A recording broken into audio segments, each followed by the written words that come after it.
Merci. Donc, on va demander à Sylvain Roumeau, donc chargé de mission agriculture biologique et protection de l'eau au sein de la Fédération nationale d'agriculture biologique, d'intervenir. Donc, Sylvain Roumeau nous arrive de Paris. Voilà. À vous. Bonjour à tous. Donc je vais vous parler d'interaction entre eau et agriculture, et plutôt je vais me placer du côté, enfin c'est plus un exposé qu'à destination des agents et élus de collectivités territoriales, mais qui peut servir à tout à chacun. Donc il manque la présentation, la voilà. Donc je vais vous parler du dispositif national eau et bio, donc un dispositif de site pilote qui a été créé en 2010. Voilà. Juste auparavant, je voulais revenir un peu sur le point de départ de cette démarche. Le vice-président de l'agglomération de Perpignan a évoqué les problématiques de nitrates, de pesticides ce matin. Donc ce travail se situe en plein dans cette thématique qui vise à donner, créer et surtout donner des outils et des leviers aux collectivités territoriales pour qu'elles puissent s'impliquer sur leur zone de captage notamment. Et j'en profite pour rappeler 2-3 chiffres nationaux. Donc on a parlé de quelques chiffres départementaux tout à l'heure, et je vais parler de quelques chiffres nationaux très rapidement, qui montrent aujourd'hui la réalité des pollutions diffuses d'origine agricole en France. Je pense que c'est quelque chose qu'il faut toujours avoir à l'esprit. Ce n'est pas des chiffres qui sortent du réseau FNAB, c'est des chiffres qui sortent de rapports interministériels, de rapports parlementaires. Donc j'en cite quelques-uns. 2/3 des eaux souterraines sont contaminées aujourd'hui par les pesticides. 2/3 du territoire national est classé en zone vulnérable. La France est en 20e position au niveau européen par rapport aux 27 États membres sur la qualité des eaux souterraines. Un point qui n'a pas ou qui a été très peu évoqué ce matin et qui est pourtant important, c'est le coût pour la collectivité. Je parle de la collectivité avec un grand C, des pollutions diffuses d'origine agricole. Aujourd'hui, il y a certaines activités économiques dépendantes d'une autre qualité, dont le tourisme, dont l'ostréiculture, dont la pêche, qui sont réellement menacées. Donc votre région en fait partie. Il y a d'autres régions en France qui sont également très touchées. Il faut savoir que le chiffre d'affaires annuel de la pêche et de l'ostréiculture représente 2 milliards d'euros par an, ce qui est assez important. Voilà, je n'irai pas plus loin sur ces chiffres qui sont un petit peu alarmants, mais qui sont une réalité, qui est dressée, comme je le dis, par des rapports parlementaires ou interministériels. Juste un autre fait que je tiens à souligner dans le constat, c'est qu'aujourd'hui, depuis 10, 15, 20, 30 ans, au niveau de la gestion de l'eau et notamment des pollutions diffuses d'origine agricole, on est plutôt dans une logique curative, palliative. Le palliatif, c'est évoqué dans les 10e programmes d'intervention des agences de l'eau. Donc il faut savoir, quand on parle de palliatif sur la santé humaine en général, c'est que ça ne va pas très très bien. Donc voilà, on parle de palliatif pour la qualité de l'eau, et que voilà, depuis 10, 15, 20 ans, on se place dans une logique palliative, curative, par rapport à une logique préventive dans la gestion de la qualité de l'eau. Or, il s'avère, un dernier chiffre, et après je vous laisse tranquille avec des chiffres, qu'il y a certaines études qui ont été menées sur certains bassins hydrographiques, notamment en Seine-Normandie. Donc cette étude, en fait, ils ont pris une trentaine de collectivités et ils ont fait un comparatif entre ce que ça coûte pour un service d'alimentation en eau potable de faire du préventif et ce que ça coûte de faire du curatif. Et en fait, dans 100% des cas, ça coûte toujours plus cher de faire du curatif que du préventif, voire ça coûte jusqu'à 87 fois plus cher de faire du curatif que du préventif. Voilà. Donc tout ça nous ramène vers l'agriculture biologique. L'agriculture biologique est une des alternatives pour protéger la qualité de l'eau. Donc c'est celle que défend le réseau FNAB.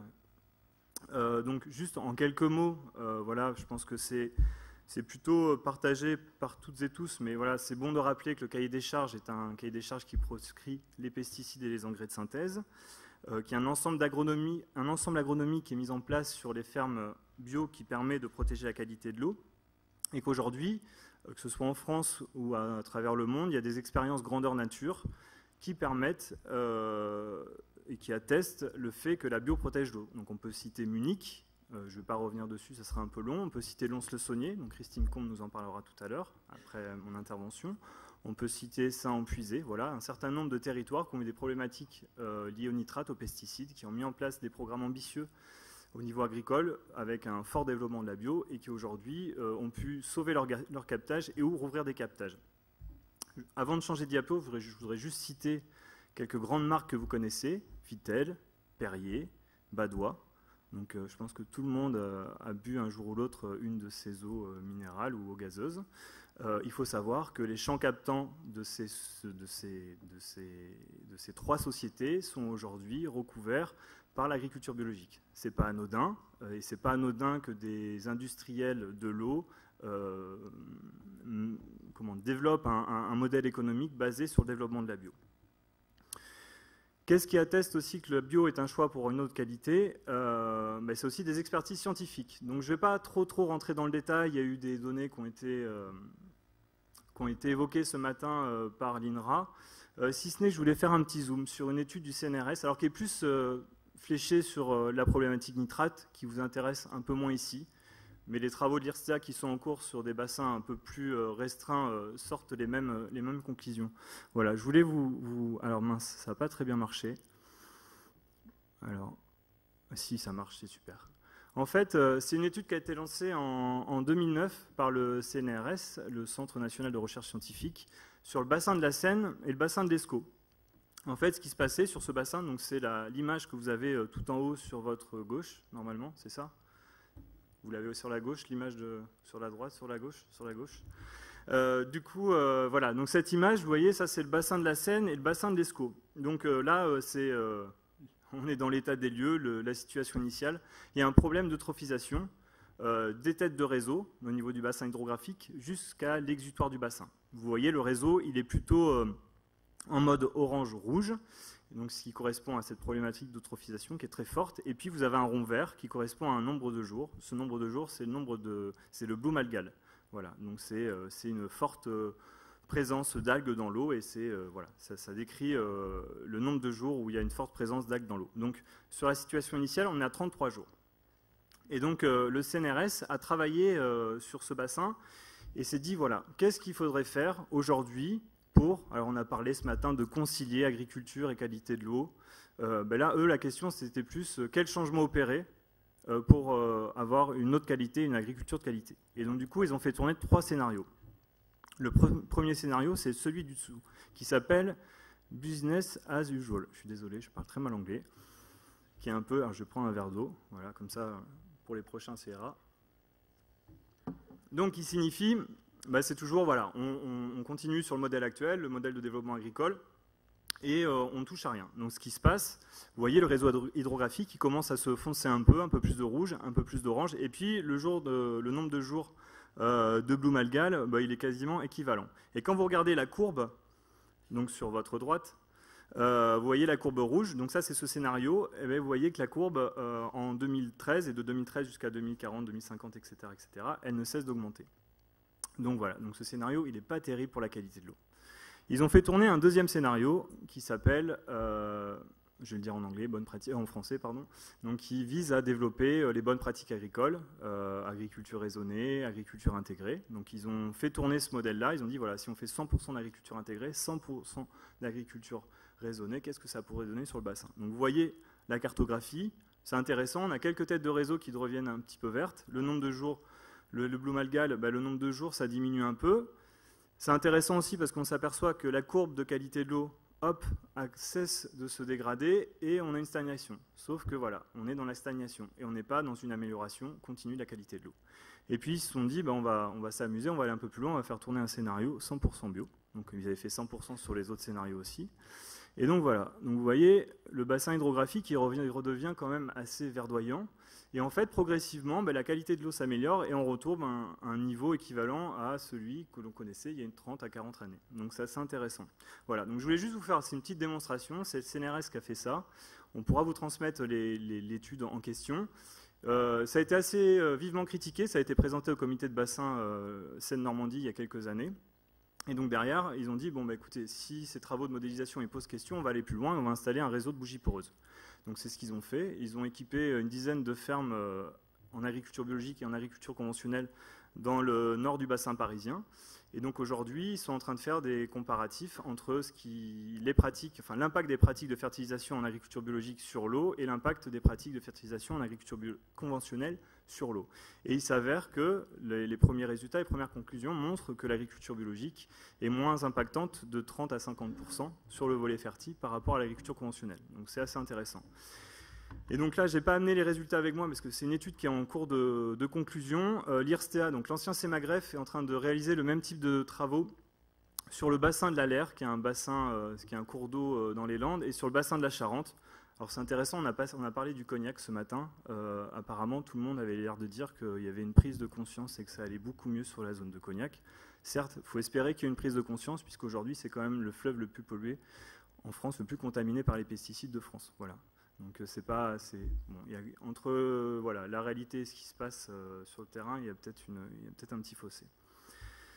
Donc, voilà. Maintenant, je vous propose de... Voilà, je reviens à mes sites. Donc, en 2007, Grenelle de l'environnement. Et donc, le Grenelle de l'environnement stipule... ça serait intéressant de développer l'agriculture biologique, si possible, sur les zones de captage. Alors, le si possible, il est toujours un peu en trop, puisque ça laisse la porte ouverte à un certain nombre de dérogations. Mais bon, voilà, ça ouvrait une certaine porte et ça permettait, ou ça devait normalement permettre de poser la question du bio sur ces territoires. On reviendra sur ce fait de poser ou non la question du bio sur ces territoires. Et donc, en 2007, on a monté un groupe de travail en partenariat avec le ministère de l'Environnement, le ministère de l'Agriculture. Donc, un certain nombre d'acteurs qui sont, que vous voyez sur la diapo, dont les représentants des collectivités territoriales, l'ARF, l'Association des maires de France, la Fédération nationale des parcs naturels régionaux, puis un ensemble d'acteurs agricoles, dont le réseau APCA. Et donc l'idée étant de créer des outils pour accompagner les maîtres d'ouvrage, les maîtres d'œuvre, les animateurs de terrain, dans l'accompagnement de changements de pratiques sur les territoires en jeu et dont le développement de l'agriculture biologique. Voilà. Donc entre 2007 et 2010, il y a un certain nombre d'outils qui ont été créés par le groupe de travail national. Donc il y a eu un kit visant à vulgariser tout l'intérêt de développer la bio sur les zones de captage, visant aussi, parce qu'en 2007, il faut dire, voilà, aujourd'hui, on va dire, l'agriculture biologique est rentrée dans le vocabulaire commun, on en parle, on crache un peu moins dessus, mais en 2007, ce n'était pas tout à fait le cas. Donc l'idée aussi, c'était de lever un certain nombre d'idées reçues sur l'agriculture biologique et de pouvoir communiquer autour du cahier des charges et sur la réalité de l'agriculture biologique. Ensuite, on a créé un outil. Ça, je vous invite à aller consulter le site de la FNAB. C'est un outil, c'est une grille d'analyse des territoires. Cette grille d'analyse des territoires, c'est un outil d'animation, un outil d'aide à la décision qui vise, par exemple, quand on lance une opération de protection de captage, à se poser la question du bio. Je reviens à ce que je disais il y a quelques minutes.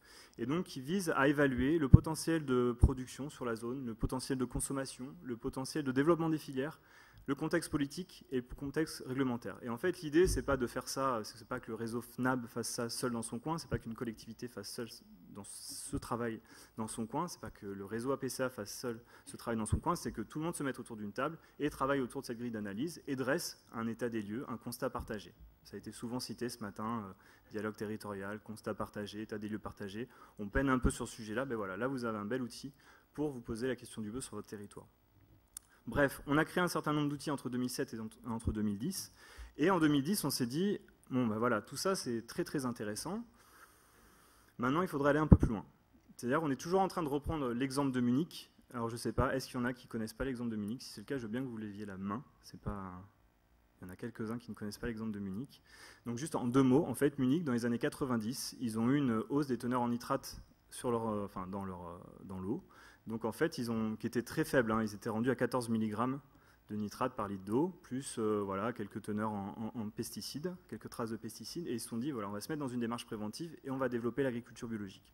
Donc, en fait, ils ont recouvert la moitié de la zone de captage avec l'agriculture biologique. Et 10 ans après, donc voilà, ils ont mis en place un programme d'action assez ambitieux sur le développement de la bio. La bio s'est développée et ils ont constaté que la qualité de l'eau s'améliorait. Et au final, ils ont fait aussi une étude économique. Ils se sont dit, ben voilà, combien ça nous a coûté au mètre cube de mettre en place ce programme de développement de la bio et combien ça nous aurait coûté de créer une station de dénitrification de l'eau.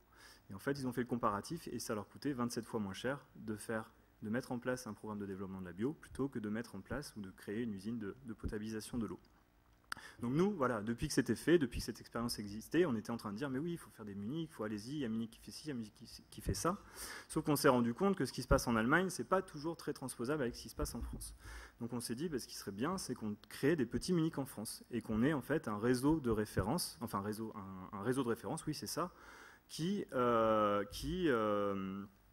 s'appuie voilà, sur un certain nombre de collectivités où il y a des problématiques de pollution diffuse d'origine agricole et que ces collectivités, en fait, on observe comment l'agriculture biologique se développe. Donc en 2010, on a créé ce réseau de sites pilotes qui se compose de 12 sites. Il y en a à minima un par bassin hydrographique. Tous les types de production seront présentés, polyculture élevage, grande culture, viticulture, maraîchage, etc., etc. Et en termes d'échelons administratifs, ça c'est aussi assez intéressant, en fait on trouve tous les échelons administratifs, c'est-à-dire qu'il y a de la commune, la communauté de communes, il y a des syndicats d'eau, il y a des parcs naturels régionaux, enfin voilà, tout ce qui peut exister en général en termes de structure de gestion de l'eau. Donc on a lancé ce dispositif. Au début, tout le monde nous disait oui, bah, vous lancez ça, oui, ça va rien donner, c'est pas faisable, c'est pas possible de développer la bio sur les zones de captage, c'est pas viable, ceci, cela, ce que vous pouvez entendre dans les campagnes. On a lancé ce réseau en 2010 et en 2013, on a fait un premier bilan, qualitatif et quantitatif. Et ce qu'on s'est aperçu, c'est qu'au niveau quantitatif, les résultats étaient excellents. C'est-à-dire que sur 2/3 des territoires, on était passé de 1 à 6%, voire 12% de surface agricole en bio. Ce qui n'est pas anodin. Alors c'est sûr que par rapport aux 15, 16, 17% de SAU bio dans les Pyrénées-Orientales, c'est peut-être rien, mais sauf qu'on est sur des territoires de grande culture parfois, et voilà, partir de 1% et arriver à 10% en 4 ans d'action, on va y revenir après, c'est quand même assez intéressant. Donc ça, c'était sur le volet quantitatif. Sur le volet qualitatif, qu'est-ce qu'on s'est aperçu? Qu'est-ce qu'on a noté? On s'est aperçu en fait que ce n'était pas forcément un levier qui l'emportait sur un autre. En général, ces collectivités, soit en N, année de lancement, elles mettent en place une stratégie foncière, par exemple, et puis en N+1, elles commencent à travailler sur la structuration des filières, tout en parallèle en travaillant sur l'accompagnement de changement de pratique. Donc voilà, ça peut être, on rentre par un levier, et puis c'est une addition de leviers chaque année ou tous les 6 mois pour offrir une politique assez transversale et faire en sorte que différents leviers d'action publique participent au développement de la bio sur le territoire. Donc ça, c'est un peu en mode fusée, hein. C'est comme quand vous construisez une fusée, ben voilà, on part de la base et puis après on finit par la pointe de la fusée. Ou alors, c'est des collectivités qui arrivent et qui ont une ambition assez forte, type Haut-de-Paris, on y reviendra tout à l'heure, et ça a été évoqué sur l'agroforesterie par exemple, où c'est une combinaison d'outils et de leviers qui sont activés tous en même temps. Voilà. Donc je vais y revenir un petit peu plus loin. Donc ces résultats quantitatifs et qualitatifs intéressants, en fait, nous ont poussé à aller plus loin. Et cette logique de transversalité dans une politique publique locale, on s'est dit tout ça, il faut qu'on le mette à plat. Au niveau du réseau FNAM, on avait 15 années d'expérimentation derrière nous dans l'accompagnement des collectivités, que ce soit sur les zones de captage, sur la restauration collective, sur la relocalisation des filières. Voilà. Et donc on s'est dit, aujourd'hui, clairement, la bio est un réel atout pour les politiques publiques locales, parce qu'elle permet de répondre à des enjeux de protection de la qualité de l'eau, parce qu'elle répond à des enjeux sur le fait de recréer du lien social entre le consommateur et l'agriculteur, de préserver l'attractivité de certains territoires. On parlait du tourisme tout à l'heure, c'est un point important, et ou de participer au développement économique des territoires. Et puis, vice-versa, les collectivités ont un vrai rôle à jouer dans le développement de la bio, j'irai même plus loin dans le développement agricole. J'y reviendrai dans quelques minutes, parce que ça, c'est un point qui est très très important. Donc en fait, en 2013, quand on a eu tous ces résultats, on s'est dit, voilà, il faut qu'on se lance, il faut qu'on aille plus loin, et il faut qu'on mette à disposition des collectivités un vrai mode d'emploi qui peut s'adapter au cas par cas, mais voilà, un guide méthodologique qui permette d'accompagner les collectivités dans le développement de la bio, qu'elles soient sur des zones de captage ou non. Donc on a créé un guide méthodologique qui s'appelle Agriculture biologique et développement local, qui est composé de 32 fiches thématiques. Je vais rentrer dedans très rapidement, donc ça c'est le 4 pages de présentation, je vous le distribuerai après. En fait, ce site, donc ces fiches, elles sont gratuites, elles sont mises à disposition de tout à chacun sur le site dédié qui s'appelle www.devlocalbio.org. Alors, il y a une petite lumière, on va essayer de la trouver. Non, si, j'étais trop haut. Je ne sais pas si vous voyez. Non, vous ne voyez pas, vous ne pouvez pas voir là, si. C'est derrière moi, c'est retransmis, mais c'est magique. Hein. Alors, en fait, voilà, vous retrouvez ces fiches, elles sont classées par fiche expérience, par fiche outil de planification, il y a une fiche de recommandation et des fiches actions. Je vais rentrer très très rapidement dans chaque rubrique. Donc, en fait, les fiches expérience, elles visent à mettre en exergue des collectivités qui ont développé la bio via des politiques territoriales de développement durable. Donc vous avez un certain nombre de collectivités.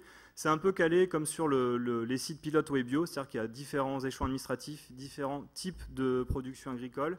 Il y en a sur toutes les agences de l'eau et il y a aussi en termes d'habitants, parce que parfois, par exemple, si Perpignan fait des choses, la collectivité qui est à 100 km où il y a 400 habitants, c'est pas évident de se projeter comme ce qui est fait à Perpignan en termes de moyens humains, de moyens financiers, etc. etc. Donc là, l'idée, c'est pareil. Ça va de la plus petite collectivité, il y a 400 habitants, voire moins, et puis la plus grosse, par exemple, c'est Strasbourg, où il y a 800 000 habitants. Mais il y en a vraiment pour tous les goûts. Et donc, il reste 5 minutes. Ah, on va faire une grosse accélération alors. Mais je pourrais déborder un peu, il a débordé lui aussi. Voilà, je présente juste une fiche expérience, et après je finis sur le guide développement local, et après je vais vous parler juste de 2-3 leviers sur quelques territoires clés. Voilà, donc là vous voyez, ça c'est par exemple la communauté de communes, la communauté d'agglomération Seine-Eure, donc ça c'est une fiche expérience. C'est juste pour vous dire voilà ce que vous pouvez trouver dessus. Donc vous avez l'objectif du territoire, une carte d'identité qui vous permet de vous repérer, les résultats clés sur le territoire, une présentation de l'expérience de territoire, et j'allais appuyer. Et pour aller vite, ça c'est intéressant, c'est ce volet-là. C'est le volet, c'est comment on fait de la transversalité au sein d'une collectivité territoriale. Et voilà, c'est un peu le mode de gouvernance, c'est comment faire au sein de la collectivité, entre services, entre élus, pour développer ce type de projet. Donc ça, vous l'avez dans chaque fiche. Et puis vous avez les coûts financiers, les actions réalisées, etc. etc. Je ne vais pas être trop long, puisqu'on ne me laisse pas longtemps. Je vais juste, vous avez des témoignages d'élus. Voilà, bon, c'est un peu dommage, mais on passe vite. Vous avez des fiches sur les outils de planification territoriaux. Là, l'idée, en fait, c'est qu'on a repris les principaux outils de planification qui existent en France. Donc là, j'en ai 21, plan climat-énergie. Les outils qui sont dédiés à la protection de la ressource en eau, les SAGE, les aires d'alimentation de captage, les périmètres de protection de captage. Et là, tout l'intérêt de ce type de fiche, c'est de poser la question pourquoi et comment développer la bio dans chaque outil de planification. Et donc aujourd'hui, en général, les collectivités se voient, enfin, il y a des méthodologies classiques qui sont proposées. Et en fait, ce qu'on a fait, on a reposé ces méthodologies classiques, par exemple de construction d'un agenda 21, et en face, on a mis des clés méthodologiques pour faire exister la bio à chaque étape de construction de l'agenda 21, avec des exemples, avec des outils, et avec, comme je dis, des clés méthodologiques. Il y a une fiche recommandation, je vous laisserai la découvrir. Et il y a des actions concrètes, pas à pas on a appelé ça. En fait, l'idée, c'est une fois que voilà, je sais que dans cet outil, je peux développer la bio, je sais qu'il y a des expériences qui existent, c'est comment faire sur mon territoire. Et donc là, il y a tout un volet qui concerne le foncier, il y a un volet qui concerne la structuration des filières, dont la structuration des filières longues, entre guillemets. Ça, c'est un point important. Les collectivités ont un vrai rôle à jouer là-dedans, mais je n'aurai pas le temps d'en parler. Et puis, tout ce qui est démarche exemplaire, tout ce que peut faire la collectivité et montrer qu'elle aussi, elle se met dans une dynamique de changement de pratique. 3-4 diapos pour finir. En fait, j'ai extrait 2-3 territoires pilotes eau et bio. L'idée étant de montrer en quoi, sur ces territoires, il y a eu des dynamiques de changement de pratique et un fort développement de la bio. Donc là, on est sur les plaines et vallées de Niort, c'est à proximité de Niort. C'est un territoire de 25 000 hectares de surface agricole utile, donc c'est un territoire qui est quand même une surface assez importante. Il y a 2 bassins d'alimentation de captage, tout le triptyque captage prioritaire, captage Grenelle, ZSE, etc., etc., problématique pesticides et nitrates. Et en fait, sur ce territoire, il y a eu une dynamique de conversion entre 2008 et 2013, et la bio est passée de 1 à 10% de surface agricole utile, donc ce qui est assez important. Qu'est-ce qui a fait la différence sur ce territoire? Tout d'abord, c'est la volonté et le portage politique, qui ont été très très forts. Je ne reviendrai pas dessus, vous me poserez des questions si vous voulez dessus. Voilà, sur ce territoire, ça a été très très fort. J'en parlais tout à l'heure sur l'animation et l'accompagnement technique renforcé sur la bio. Alors j'en parlais pas, je vous ai juste dit, ce qui est intéressant, c'est aujourd'hui, sur ces territoires où ça bouge, c'est que les collectivités commencent à se réapproprier l'enjeu agricole. Et en fait, font en sorte d'inscrire ou de réinscrire l'agriculture au cœur du projet de territoire. Et donc forcément, quand on fait ça, ça implique un dialogue avec la profession agricole. Mais ça, c'est fortement intéressant. Sur ce territoire, les organismes de développement agricole, que ce soit les chambres d'agriculture ou les CIVAM bio, l'équivalent des CIVAM bio, travaillent sur ce territoire. Et en fait, les 2 syndicats d'eau qui gèrent ce territoire ont embauché un animateur agricole. Ce n'est pas anodin. L'animateur agricole, qui est embauché par la collectivité, permet aujourd'hui à la collectivité d'avoir un pas dans les exploitations, de dialoguer avec le monde agricole et d'évaluer les actions qui sont mises en œuvre. Voilà. Sur ce territoire, il y avait des aides incitatives, je ne vais pas revenir dessus, mais parfois ça peut faire effet levier. Quand ils ont construit le projet de territoire, ils ont décidé de s'appuyer sur des leaders techniques. Donc en fait, c'était les pionniers de la bio, qui étaient partis en bio il y a quelques années. Ce qui était intéressant sur ce territoire, c'est qu'ils se sont appuyés sur des agriculteurs bio qui avaient des types d'exploitation très proches de ceux en conventionnel. C'est-à-dire, par exemple, les premiers qui sont partis, ils avaient 200 hectares, ça correspond à la surface moyenne des exploitations sur ce territoire. Voilà. Le développement des filières, ça a été un point assez fréquemment soulevé ce matin. Sur ce territoire, les opérateurs économiques sont fortement impliqués. C'est même eux, parfois, qui invitent les agriculteurs à aller à des journées sur le changement de pratique, sur le développement de la bio, etc. etc. Et la question du non-agricole, je ne vais pas revenir dessus. Lons-le-Saunier, j'en parle pas. Christine Combe va en parler. Si ce n'est que ça serait chouette qu'elle puisse insister sur la logique préventive, puisque ça, c'est un point qui est important. Sur Haut-de-Paris, là, j'ai juste 2 mots à vous dire sur Haut-de-Paris. C'est une collectivité, en termes de levier outils utilisés, en fait, ils ont 3 zones. Il y a 3 zones sur Haut-de-Paris. Et donc, sur une zone, ils ont choisi de privilégier le développement de la bio. C'est-à-dire que les aides ouvertes n'étaient fléchées que bio. Et aujourd'hui, il y a l'agroforesterie qui vient se greffer dessus aussi. Mais voilà, aujourd'hui, il n'y a que l'agroforesterie et le bio ouvertes sur cette zone. Et sur les 2 zones, la bio est noyée dans un panel de MAET, etc., etc. Ce qu'ils se sont aperçus, c'est que sur les endroits où la bio est noyée dans le panel des MAET, ben, elle ne sort pas du lot. Et elle a du mal à se développer. Elle n'est pas portée par l'animateur des MAET. Et sur le territoire où c'est la seule ouverte, ben, enfin, ça va presque dans le bon sens, et ben, ils sont passés de 1 à 6% de SCE bio en 3 ans d'action. La structuration des débouchés, on en a parlé par rapport à Niort. Sur ce point-là, c'est un point important. Haut-de-Paris est la première collectivité en France à avoir accompagné la structuration de filières longues avec le financement d'une station de semences bio, en partenariat avec l'agence de l'eau Seine-Normandie. Et donc ça, c'est un point qui a été très peu soulevé par l'agence de l'eau RMC ce matin, ce que je trouve très dommage. C'est qu'aujourd'hui, il y a une vraie évolution entre le 9e programme d'intervention de l'agence de l'eau, de cette agence de l'eau et des autres, et le 10e programme d'intervention des agences de l'eau, qui font que les collectivités, vous avez un panel d'outils et de leviers, que ce soit sur le foncier, sur les filières, sur ces approches transversales, qui sont finançables. Il faut vraiment ne pas hésiter à vous en saisir. Pour finir, 2 diapos et j'arrête. PNR de la Vénois, donc ça c'est un territoire, alors sur Haut-de-Paris c'est quand même intéressant, on était sur un territoire de grande culture, là on passe sur un territoire de polyculture élevage. J'ai pas parlé sur Haut-de-Paris de stratégie foncière, Samy m'avait demandé d'en parler, je suis désolé, j'ai un peu zappé la problématique foncière, mais on pourra en parler après avec les questions, où j'en dirai 2-3 mots. Sur le PNR de la Vénois, ce qui est intéressant quand on parle de portage et volonté politique, sur ce territoire, il y a quelques années, ils ont revu le projet de charte de territoire, et ils sont inscrits dans le territoire de développer 20% de la SAU bio en 2020. C'est-à-dire qu'au point de départ, il y a 2%, et ils se sont dit, ben voilà, dans 10 ans, on souhaite qu'il y ait 20% de SAU bio en 2020. Donc ça, c'est un choix politique qui est très très fort, et qui ne s'arrête pas là. Donc en fait, derrière, ils sont partis, ils ont mis en place un comité de pilotage spécifique bio, et ils ont défini une stratégie de territoire, donc avec une vraie concertation, pas une concertation alibi, c'est-à-dire où tout le monde a pu donner son mot et co-construire le projet. Et donc ils ont un projet agricole de territoire qui est très fléché sur l'agriculture biologique. J'insiste juste sur 2-3 derniers leviers. Le diagnostic PPE, en fait, sur ce territoire, quand ils ont construit la démarche de protection de la ressource en eau par le développement de la bio, en fait, ils se sont dit il faut qu'on pose la question du bio. Alors, poser la question du bio, c'est facile. On peut arriver à la première réunion d'un comité de captage ou un stage et dire il y en a un qui dit ah, ça serait intéressant qu'on parle de la bio, et puis voilà, il y a le vent tourne et tout le monde dit mais non, la bio, non, c'est pas la peine, non, on ne parle pas. Donc ça, c'est ce qui s'est passé sur l'autre territoire. Je vais passer sur l'autre territoire. Donc sur l'Orque d'Héron-Saint-Va, là vous êtes sur un territoire, c'est la zone de Bonduel, c'est une des zones les plus intensives d'agriculture intensive dans le Nord-Pas-de-Calais, dans le sud du Nord-Pas-de-Calais. Et en fait, quand ils ont commencé la démarche d'aire d'alimentation de captage, la structure de développement de la bio locale n'était pas associée au comité de pilotage. Les élus ont dit que ça serait intéressant qu'on fasse rentrer le GAB Nord, en l'occurrence, dans la démarche de protection de l'aire d'alimentation de captage. Le GAB Nord est rentré dedans, et donc on partait bien d'un point de départ où on ne parle pas d'agriculture biologique. Au moment de la définition du diagnostic territorial multipression, en fait, le GAB Nord a proposé de faire des diagnostics de conversion et des simulations technico-économiques chez les agriculteurs intéressés. Donc là, voilà, le vent a encore soufflé, tout le monde a dit « ouais, non, mais vous savez, la bio, ça ne donne rien, super, les chiffres, on les connaît ». Et notamment, un des leaders syndicaux, FDSEA du coin, qui disait ça et qui portait la démarche et voilà, la casquette FDSEA dans ce comité de pilotage. Et du coup, il a dit bah, « écoutez, chiche, je vais vous montrer que sur mon exploitation, ça ne donnera rien ». Donc le GAB Nord a été sur son exploitation, ils ont fait le diagnostic de conversion, la simulation technico-économique.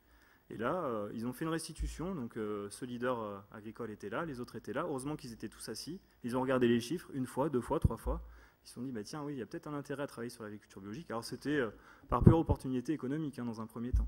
Et donc aujourd'hui, sur ce territoire, où initialement, je vous rappelle, on ne devait pas parler d'agriculture biologique, il y a un projet d'assolement collectif en agriculture biologique qui est en train d'être lancé, et il y a des conversions individuelles qui sont en train d'être initiées. Donc, voilà, c'est quand même intéressant. Et pour le coup, On a parlé tout à l'heure de la grille d'analyse des territoires.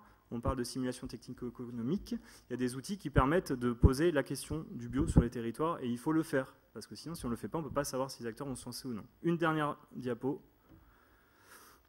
On est sur le bassin rennais. Et donc là, j'attire vraiment votre attention. Enfin, j'espère que je l'ai depuis tout à l'heure quand même. Sur le bassin rennais, et là c'est intéressant parce qu'on peut se retrouver dans un schéma c'est un schéma assez classique. C'est-à-dire où là, j'ai la ville de Rennes, mon territoire de consommation d'eau. Et là, j'ai le bassin de la Haute-France, mon territoire de production d'eau. Donc, vous avez vu, hein, ils ne sont pas côte à côte, les deux bassins. Et en fait, depuis 20 ans, le territoire de consommation envoie des injonctions vers le territoire de production en lui disant « il faut faire ceci, il faut faire cela ». Il y a énormément d'argent public qui est mis sur la table, sauf que depuis 20 ans, ça ne donne rien. Et les agriculteurs sont plutôt réticents. Ces agriculteurs, ces producteurs d'eau sont plutôt réticents à ce qui se fait. Et donc les élus ont pris conscience que cette démarche, ça ne pouvait pas continuer et qu'il y avait eu trop d'argent gaspillé. Et donc du coup, ils se sont dit, il faut qu'on construise, un véritable projet agricole de territoire qui colle aux réalités socio-économiques de ce territoire de production avec une finalité, évidemment, la protection et la reconquête de la qualité de l'eau. Ils se sont lancés dans une démarche de dialogue territorial. Donc dans les réponses aux questions, je tendrai les documents que j'ai ramenés. Il faut savoir que voilà, du dialogue territorial, tout le monde fait du dialogue territorial. Quand vous demandez à n'importe qui, mais oui, on dialogue ensemble, on est bien, on est potes, c'est bien, il se passe des choses. Non, le dialogue territorial, c'est un vrai art, c'est une technique de médiation environnementale. Sur ce territoire, ils sont partis là-dessus. Ils ont organisé ce type de journée où ils ont fait venir des spécialistes un peu partout en France. Ils ont mis en place des groupes de travail où tout le monde a eu son mot à dire. Les agriculteurs, les collectivités, les citoyens, j'insiste sur le mot citoyen. C'est pas anodin. Aujourd'hui, dans les aires d'alimentation de captage, le citoyen n'est quasiment pas associé. Et c'est dommage parce que ça peut être une voix dissonante qui permet aux collectivités d'avancer. Et aujourd'hui, 1 an et demi après cette opération, où ils ont mis en place une vraie technique, de vraie démarche de dialogue territorial, accompagnée par une tierce personne, il s'avère qu'il y a un projet agricole de territoire assez innovant qui vient de voir le jour et vraiment qui défraie la chronique. Et ce que je disais ce matin, on en parlait avec France Ducos qui va intervenir après, souvent en France on nous propose ce canevas-là, ce cadre-là, il faut rester dedans. Et ce qui fait qu'en fait les programmes d'action, qu'on soit de Perpignan à Brest en passant par Strasbourg, c'est souvent les mêmes. Sauf qu'il ne faut pas que vous hésitiez en fait, les marges de manœuvre elles sont énormes. Et le cadre, il ne faut pas hésiter à en sortir. Et ce territoire, ils sont bien sortis de ce cadre-là. Et aujourd'hui, ils ont un projet agricole de territoire assez innovant. Juste le mot de la fin. Oui, parce que là, je suis obligé de vous couper, ça fait une demi-heure. Je dis en deux mots. Par respect par rapport aux autres intervenants. En 2 mots. Voilà, il y a une bibliographie assez intéressante sur le sujet Webio. D'ailleurs, dans vos pochettes, vous avez des superbes fiches qui ont été faites par Sudebio et par Sivam Bio 66, je vous invite à les découvrir. Et on recherche de nouveaux sites pilotes Webio, donc c'est une petite annonce pour le Languedoc-Roussillon. Voilà, ça serait intéressant qu'il y ait des territoires qui se positionnent là-dessus. Et il y a une formation sur le dialogue territorial les 8 et 9 décembre à Juvignac, à côté de Montpellier. Donc n'hésitez pas à vous joindre à nous. Merci et excusez-moi d'avoir débordé un petit peu.